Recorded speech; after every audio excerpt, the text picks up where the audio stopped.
আবারও একটা নতুন ভিডিও নিয়ে চলে এলাম। হ্যাঁ, এটা দেখতেই পাচ্ছেন, এটা হচ্ছে ব্যাডমিন্টন খেলার যে কক তারই বক্স। এর মধ্যে আমি তুলিগুলো রাখতাম। যেহেতু অনেক লম্বা লম্বা তুলি, তো ছোটো কোনো জায়গাতে রাখলে খুব অসুবিধা হতো, তো এটার মধ্যেই রাখতাম। তো এটা দেখতে খুব একটা ভালো লাগতো না, যেহেতু এর গায়ে মানে ওর যে ছবিগুলো আছে, সেই কারণের জন্য ভাবলাম এটাকে একটা ডেকোরেশন করা যাক। তারপর এর গা থেকে কাগজগুলোকে সব উঠিয়ে ফেললাম, এবং উঠিয়ে ফেলার পর এতে আমি রানি কালার করলাম।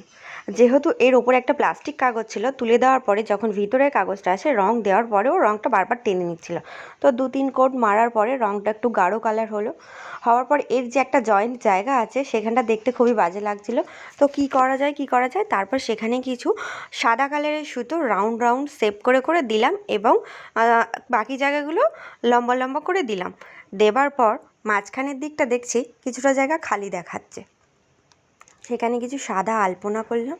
সাদা আলপনা করার পর এর ওপর যে সুতোগুলো আমি দিয়েছি, সুতোগুলোতে একটু ইয়েলো ইয়েলো টাচ আপ দিলাম, যাতে একটা সাদার মধ্যে একটু ফুটে উঠতে সাহায্য করে। তো তারপর বক্সটা দেখতে এরকমই হয়ে যায়, এবং আমার তো খুবই ভালো লাগে। এবার এখানে তুলিটা রাখলে এখন দেখতেও সুন্দর লাগবে, আর আগের মতো যে ককের যে এটা ছিল, যে খামটা ছিল, সেটাও দেখতে আর খারাপ লাগবে না। সেই জন্য এটা এখন ডেকোরেশন করে এর মধ্যেই আমি তুলি রাখলাম। কেমন লাগলো আপনারা সবাই কিন্তু কমেন্ট করে জানাবেন। সবাই ভালো থাকবেন, সুস্থ থাকবেন, টাটা।